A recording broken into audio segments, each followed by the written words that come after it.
नमस्कार मित्रों, स्वागत है आप सभी का अपने चैनल कथा साहित्य दर्पण में। आज हम लोग सुनेंगे वृंदावन लाल वर्मा जी की एक प्रसिद्ध कहानी शरणागत। तो कहानी पर जाने से पहले जानेंगे संक्षिप्त सा परिचय वृंदावन लाल वर्मा जी का। और मित्रों, आप लोग हमारे चैनल को सब्सक्राइब कर लीजिए, जिससे कि महत्वपूर्ण कहानियों की यह श्रृंखला आपके पास सबसे पहले पहुँचे। तो चलिए चलते हैं वृंदावन लाल वर्मा जी का परिचय जानने। हिंदी साहित्य के वाल्टर स्कॉट कहे जाने वाले मूर्धन्य उपन्यासकार श्री वृंदावन लाल वर्मा जी का जन्म 9 जनवरी 1889 को मऊ रानी झांसी जिले में एक कुलीन श्रीवास्तव परिवार में हुआ था। इतिहास के प्रति वर्मा जी की रुचि बाल्यकाल से थी और आप ऐतिहासिक रचनाकार ही रहे हैं। ऐतिहासिक उपन्यासों के कारण वर्मा जी को सर्वाधिक ख्याति प्राप्त हुई। उन्होंने अपने उपन्यासों में इस तथ्य को झुठला दिया कि ऐतिहासिक उपन्यास या तो इतिहास के मर्म को जानने वाले लिखते हैं या फिर इतिहास के छात्र। हिंदी साहित्य की सेवा के लिए भारत सरकार ने आपको पद्म भूषण की उपाधि से विभूषित किया। आगरा विश्वविद्यालय में आपने डी.लिट की मानद उपाधि प्राप्त की। झांसी की रानी पर भारत सरकार ने 2000 रुपये का पुरस्कार आपको प्रदान किया। आपके प्रमुख उपन्यासों में है मृगनयनी, टूटे कांटे, झांसी की रानी, गढ़ कुंडार, महारानी दुर्गावती, कच्छनार, माधवजी सिंधिया, अमरबेल, अचल मेरा कोई, सोना, मुहासिबजू, रामगढ़ की रानी आदि महत्वपूर्ण ऐतिहासिक उपन्यासकार। कहानी संग्रहों में है दबे पांव, शरणागत तथा अन्य कहानियाँ।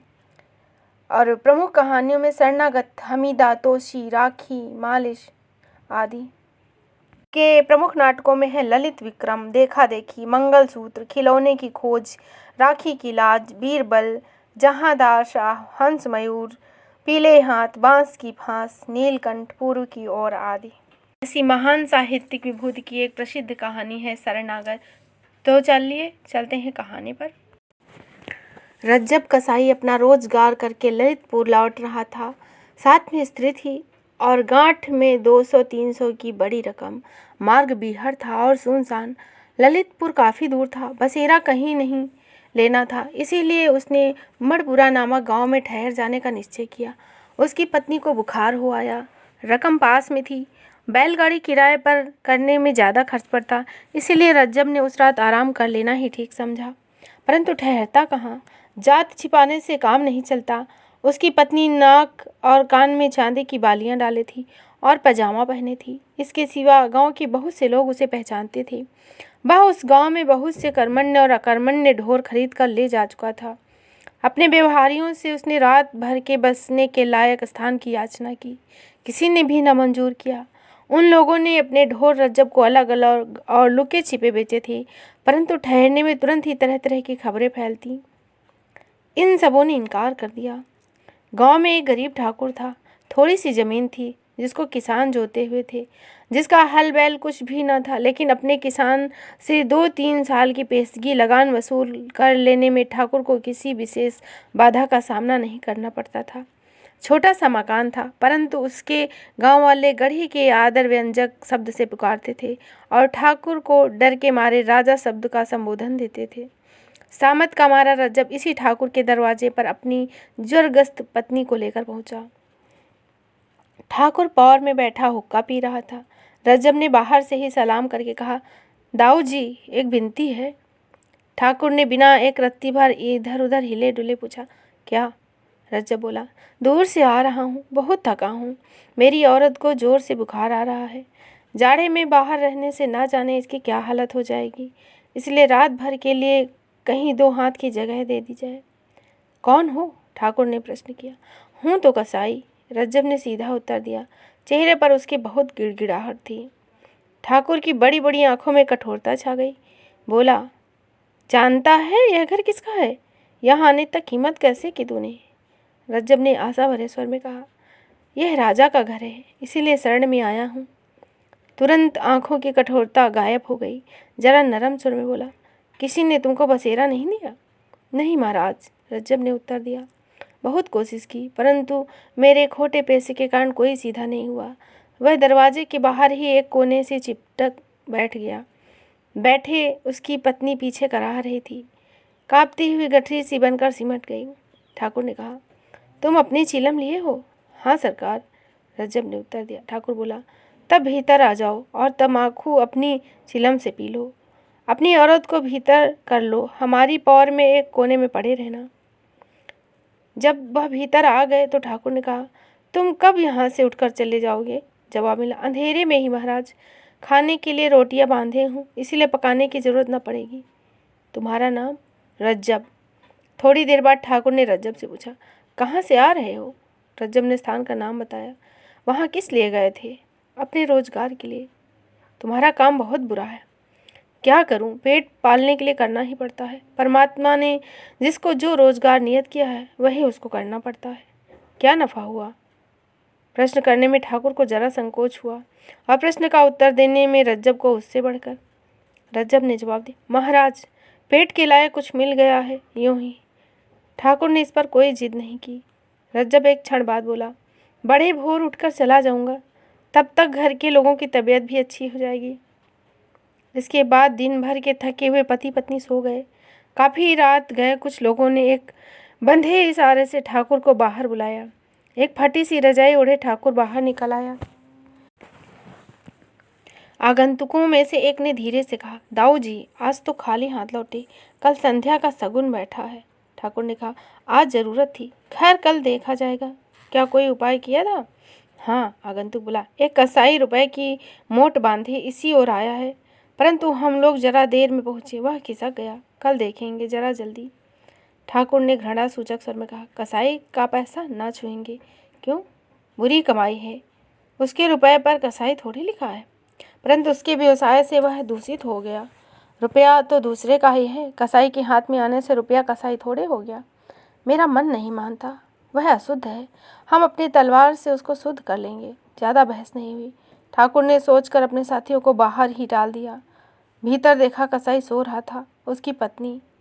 ठाकुर भी सो गया। सवेरा हो गया, परंतु रज्जब न जा सका। उसकी पत्नी का बुखार तो हल्का हो गया, परंतु शरीर भर में पीड़ा थी और वह एकदम न चल सकती थी। ठाकुर ने उसे वहीं ठहरा हुआ देखा और कुपित हो गया।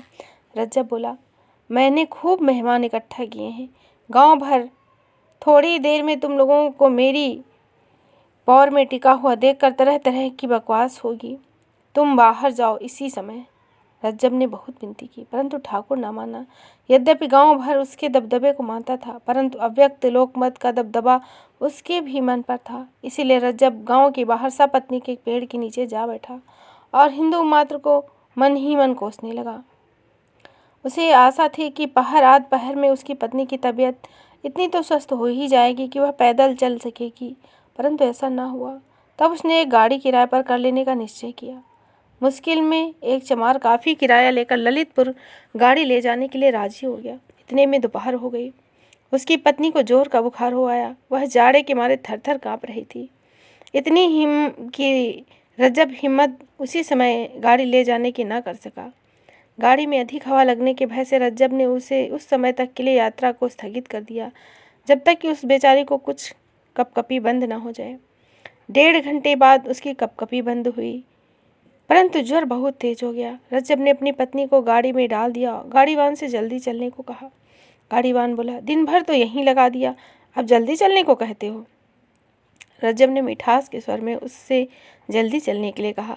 वह बोला, इतना किराया में काम नहीं चलेगा, अपना रुपया वापस लो, मैं तो घर जाता हूँ।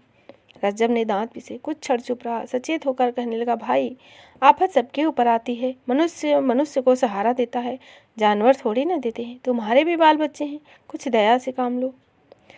कसाई को दया पर व्याख्यान सुनकर गाड़ीवान को हंसी आ गई। उसको टस से मस न होता देखकर रज्जब ने और पैसे दिए तो उसने गाड़ी हाँकी। 5-6 मील चलने के बाद संध्या हो गई। गांव कोई पास में न था। रज्जब की गाड़ी धीरे धीरे चल रही थी। उसकी पत्नी को बुखार था, वह बेहोश थी। रज्जब ने अपनी कमर टटोली, रकम सुरक्षित थी। रज्जब को स्मरण हुआ कि पत्नी बुखार के कारण अंटी का बोझ उसको कुछ कम कर देना पड़ा है, पत्नी के बुखार के कारण। और स्मरण हुआ गाड़ीवान का वह हट, जिसके कारण उसको कुछ पैसे व्यर्थ में ही देने पड़े। उसको गाड़ीवान पर क्रोध था, परंतु उसको प्रकट करने की उस समय उसके मन में इच्छा न थी। बातचीत करके रास्ता काटने की कामना से उसने वार्तालाप आरंभ किया। गांव तो यहाँ से दूर मिलेगा, बहुत दूर वहीं ठहरेंगे। किसके यहाँ? किसी के यहाँ भी, पेड़ के नीचे। कल सवेरे ललितपुर चलेंगे। कल को फिर पैसा मांग उठाना। कैसे मांग उठूँगा? किराया ले चुका हूँ, अब फिर कैसे मांगूँगा? जैसे आज गांव में हट करके मांगा था। बेटा ललितपुर होता तो बता देता। क्या बतला देते? क्या सेठ में गाड़ी में बैठना चाहते थे? क्यों बे? क्या रुपया देकर भी सेठ में बैठना कहता है? जानता है मेरा नाम रज्जब है। अगर बीच में गड़बड़ करेगा तो नालायक यहीं से छुरे से काट कर फेंक दूंगा और गाड़ी लेकर ललितपुर चल दूंगा। रज्जब क्रोध को प्रकट नहीं करना चाहता था, परंतु शायद अकारण ही वह भली भांति प्रकट हो गया। गाड़ीवान ने इधर उधर देखा। अंधेरा हो गया था, चारों ओर सुनसान था। आसपास झाड़ियाँ खड़ी थी। ऐसा जान पड़ता था कहीं से कोई अब निकला कि अब निकला। रज्जब की बात सुन उसकी हड्डियाँ काँप गई। ऐसा जान पड़ा मानो पसलियाँ उसकी ठंड को छू रही हैं। गाड़ीवान चुपचाप बैल हाँकने लगा। उसने सोचा गांव आते ही गाड़ी छोड़कर नीचे खड़ा हो जाऊंगा और हल्ला गुल्ला करके गांव वालों की मदद से अपना पीछा रज्जब से छुड़ाऊंगा। रुपए पैसे भले ही वापस कर दूंगा, परंतु और आगे न जाऊंगा। कहीं सचमुच मार्ग में मार डाले तो। गाड़ी थोड़ी और आगे चली होगी कि बैल ठिठक कर खड़े हो गए। रज्जब सामने न देख रहा था, इसलिए जरा कड़क कर गाड़ीवान से बोला, क्यों बे बदमाश, सो गया क्या? अधिक कड़क के साथ सामने रास्ते पर खड़ी हुई एक टुकड़ी में से किसी ने कठोर कंठ से कहा, खबरदार जो आगे बढ़ा। रज्जब ने सामने देखा। 4-5 आदमी बड़े लठ बांधकर ना जाने कहाँ से आ गए। उनमें से तुरंत ही एक ने बैल की जुआरी पर एक लठ पटका और दो बाएं आकर खड़े होकर रज्जब पर आक्रमण करने को तैयार हो गए।